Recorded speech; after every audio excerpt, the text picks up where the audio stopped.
This is the Metal Queens podcast. I'm Steve Richards. The artist is Katerina Nicole.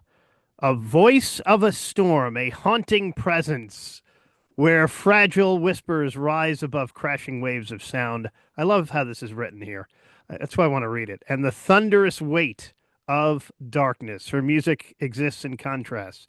Delicate yet unrelenting, a dance of light and shadow where beauty and brutality intertwine.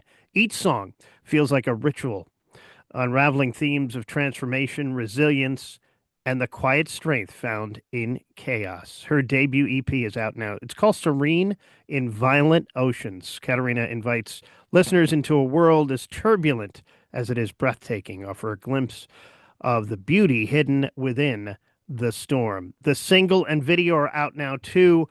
What I Know Now.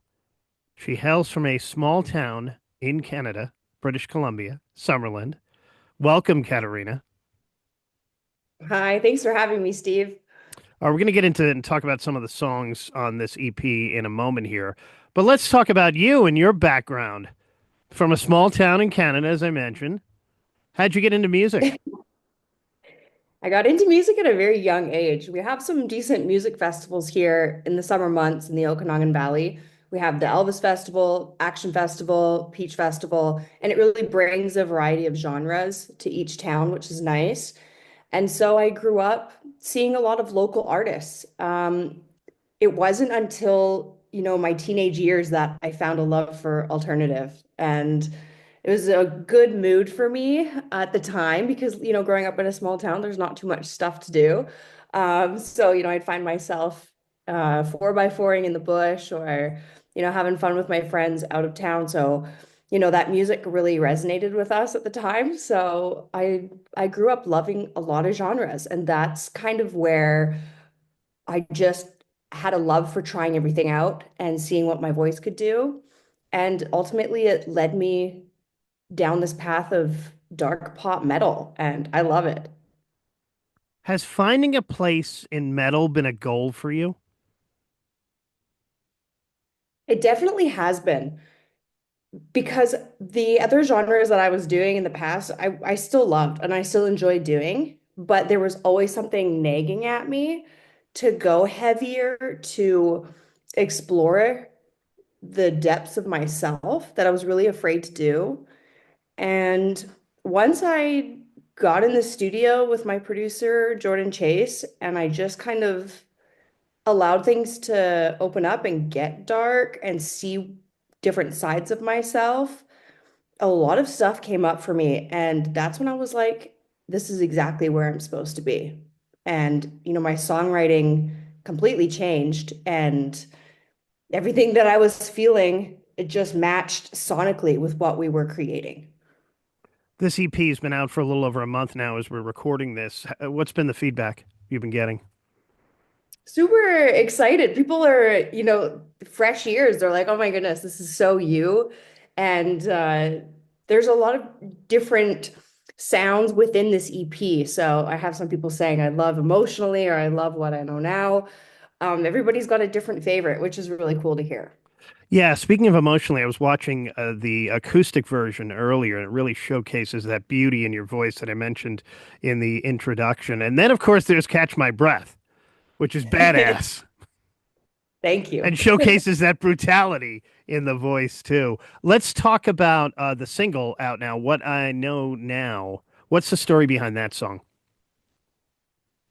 The story is really the feelings that were coming up for myself and for my producer at the time was just a lot of unworthiness or, am I doing the right thing? And this was, the list order of the EP is how we recorded them and produced them. So when we got to track five, What I Know Now, we were really at this like, wow, we've made some incredible stuff here, but are we worthy of doing this? Or am I as an artist, is what I have to say good enough? And I think that's why I pushed music away a lot of the times in my life because I just felt like maybe it wasn't important enough to listen to or to hear. And that can be with anything in your life. And I think it was very profound to make that song because what we realized was, hey, this is a really great track. And if it sounds good, it's good, you know? And there was a lot of believing that I had to do in myself in order to put this EP out. Because when we were done recording in the studio, I was already satisfied with myself. I was just like, wow, I did this and it needed to come out. And I'm so proud of myself. And it felt so good. But there's a whole other side to like, can I put this out? Mm. You know? Who produced the video? The video is produced by Black Wolf Imaging, Alex Kuvatsos out of New York, and the director is Tom Flynn out of New York. And they're geniuses. They're amazing. And their concept was so fun to work with. And they also did my music video for House of Cards. House of Cards, another track on this EP. What's the story behind Catch My Breath? Catch My Breath was the first track that Mm. we started in the studio. And there was something heavily weighing on me for, I think, 4.5 years by the time I was ready to write things down, to think about it, to just let things come to light and make a song about it was really hard. But I knew that had to be the starting point of this EP for whatever reason. And there was a lot of emotion that came out of that song, and you can hear my cathartic scream in the bridge. And it's one of those tracks that's like, let me out of this freaking nightmare. Because I really was in the depths of despair in that time of my life. So those lyrics are so true and were so true to how I was feeling at that time. Yeah, I was going to ask you about that scream. How did you develop that scream, Katerina? It was a one take wonder. It was the one that I actually let out fully. And Jordan Chase is a great musician, a great singer, and he does a lot of screaming in a lot of the bands that he's been in. And so I just took a lot of notes from him. That's something different too, to start screaming after being a pop vocalist for many years. So I've been very careful with that and training over the last couple of years. But getting into this EP, I was like, okay, let's see what can come out. So I want to talk to you about the songwriting process. Do you collaborate with anyone, or did you write all these on your own? I collaborated with Jordan Chase and our other co-writer, Matt Lazaire. On all Yeah. these songs? On all of them, yeah. The only one that was fully written just by Jordan Chase is What I Know Now. He wrote that song in like a matter of 30 minutes Mm. after we had left the studio that day of starting to make that track. And I just saw the lyrics and I sang it and I was like, there's nothing I want to change about it. It was perfect the way it was. So now you have this EP out. Any plans to do a full album in the future? I would love to. I want to get so many more songs out. I really do. I'm working on something right now, and it's something I haven't really decided if I want to extend it further than what I have with it right now. But definitely, I got to perform my EP release show, and it's 5 tracks. And after doing 5 tracks on stage, you're like, oh, I'm warmed up now. I want to get going. So I definitely have a huge desire to put out more music right away. And speaking of doing shows, what about touring plans? Absolutely. That's in the works too right now. It's exciting. So we could see you on the road later this year Oh yeah, I hope so. in the Absolutely. U And in the US. that would be great as well. It's a little bit tricky being Canadians trying to get to the US Yeah. and doing shows. And I'm learning about all of this part of the music industry. And so, being a solo artist as well, I have my band for local shows in the Okanagan around Canada, but we'll see what comes of the US, UK, Europe, and all that kind of stuff. But yeah, I'm excited. Yeah, you mentioned about going there are festivals in your home area there. What about the music scene there? What is it like? The genres?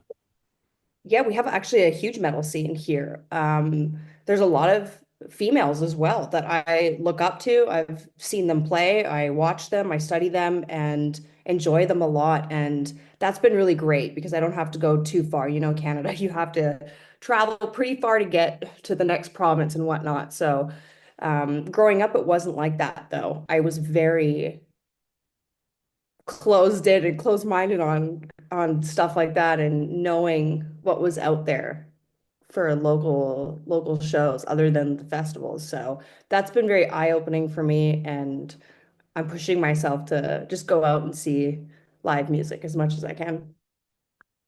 Who were some of your influences in metal? Ooh, Lamb of God is probably my Mm. top. I've seen them live twice.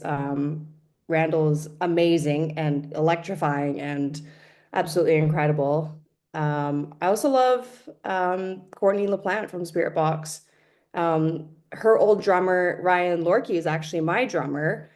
He also is the session drummer on the EP. So I've gotten to know him and, about Spirit Box a lot. And they were a huge inspo for this EP as well. And just having that feeling of, hey, if she can do this, I can do this. And she's been in many bands and she's been doing this for a long time. So, there's a lot of women that I look up to and that I've been studying to take parts of them from. But ultimately, when you start screaming, you have your own sound.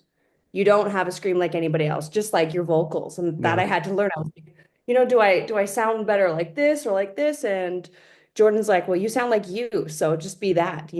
So it's something you have to just be okay with. Yep. Just be you. Yeah. All right. So now we'll wrap up here with 5 questions for Katerina. Favorite food? Greek taverna. Mm, Anything good like one. Monday is great. Favorite cocktail? Old fashioned. Oh, good. Classic. Love it. Dream collaboration for you? It's always been Haley Williams from Mm. Paramore. She has been my biggest inspiration growing up. So that would be top. First concert you ever went to? Avril Lavigne. And I caught her guitar pick and I made it on the big screen singing Complicated. And that was so fun. It was like, oh my goodness, I love this. First album you bought? Oh my gosh. I want to say it was either Britney Spears. It's whatever, like, I was like, Mom, let's go get something. It might have been Britney Spears or Christina Aguilera or Celine Dion. One of the Mm. three. All right, and a bonus question here. Favorite vocalist of all time? Ooh, that's such a tough one when you're speaking about different genres and stuff. I gotta say Haley Williams. Yeah. Mm. She's Yeah. so diverse. And I've just saw her live in Sweden when she opened for Taylor Swift. And man, she just goes with the flow when she's on stage. She's not worried about hitting each note exactly. She's just in the moment. She's just letting it fly. And it's amazing. Yeah. I read somewhere you're big into rescue animals too, right?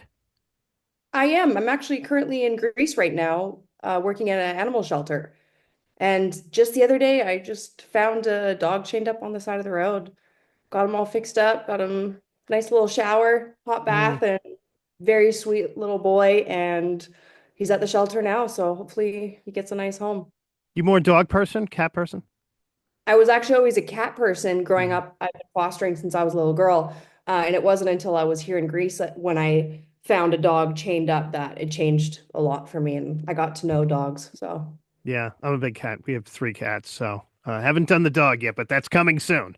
So she's Katerina Nicole. The EP is out now. It's Serene in Violent Oceans. There is some touring coming later this year. Check her out on all the social platforms for updates on that. The single and video out now is What I Know Now. Katerina, thank you so much for joining me here on the Metal Queens podcast. Thank you. Thank you. And this is the Metal Queens podcast. I'm Steve Richards. Like it, share it, subscribe to it, and thank you for watching.